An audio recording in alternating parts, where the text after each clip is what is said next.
Daf Yomi. How would one dance in front of the bride? Means in what manner should she be praised? Beis Shammai Beis Hillel dispute this. Beis Shammai holds, praise her as she is. The Torah commands us to distance ourselves from falsehood. Therefore, praise her for some special qualities she possesses, but don't exaggerate the truth. Beis Hillel holds we praise all as kalana v'chasuda. Even though this may exaggerate her appearance, but it is justified to encourage the groom's satisfaction with his choice. Anything less would be an insult. Rav Acha danced with a bride on his shoulders, carrying her as he would carry a beam. However, nowadays we cannot perform these ancient customs purely. The poskim discourage dancing with the bride holding hands, even by way of a handkerchief, or staring at her throughout the Sheva Brachas to endear her to her groom. Question.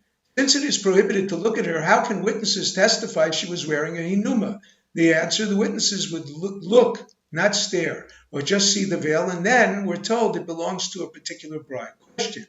Who receives the most honor, a king's procession, a bridal procession, or a funeral procession? The bride who is en route to her wedding crosses paths with a funeral procession en route to a burial, or a king en route. Who is required to detour? Answer. The funeral procession has to make way for the bridal procession. They both make way for the king. Despite this, Agrippas HaMelech was praised for making way for a bride. Question. A verse in the Torah states, Som tasim alecha melech. The double expression indicates that the nation must honor him at all times. He cannot forgo it. Why was he praised? Although he was not a full-fledged king, his father not being of Jewish descent, the people honored him fully as if both parents were Jewish. The answer. This situation happened at a crossroad. It wasn't apparent that he turned to honor the bride. One must interrupt learning Torah to participate in a funeral or wedding if there are not enough participants. Rav holds a funeral of a Torah scholar who learned scripture or Mishnah, but did not teach his 12,000 and 6,000 carrying shofars, totaling 18,000. Another version is that it requires altogether 13,000, half of them carrying shofars. Ula holds the amount needed to form a line from the town gate to the cemetery. Rabbi Yochanan holds Nitilasa Kinanisasa. Just as there was 600,000 present for the receiving of the Torah, there must be the same amount for its departure. However, for one who taught others, the amount has no limit. Implicit from this Gemara is one interrupts his learning only for a funeral of a Torah scholar, but not for the funeral of a regular Jew. The amount needed is enough for his burial. This limit is true only for Torah scholars, not to interrupt their learning. Others not learning must participate. Question. Most religious Jews nowadays are those that either learn scripture or Mishnah. If one lived in a large city, would not be able to maintain a normal schedule of learning and working, having to attend so many funerals. The answer.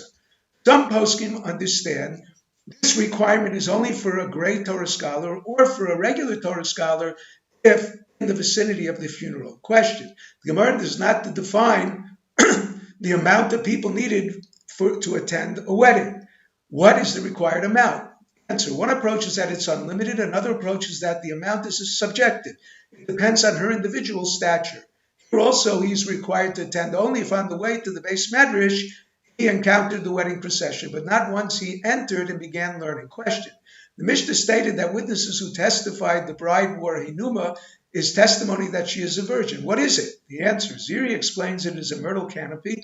Yochanan explains it is a veil.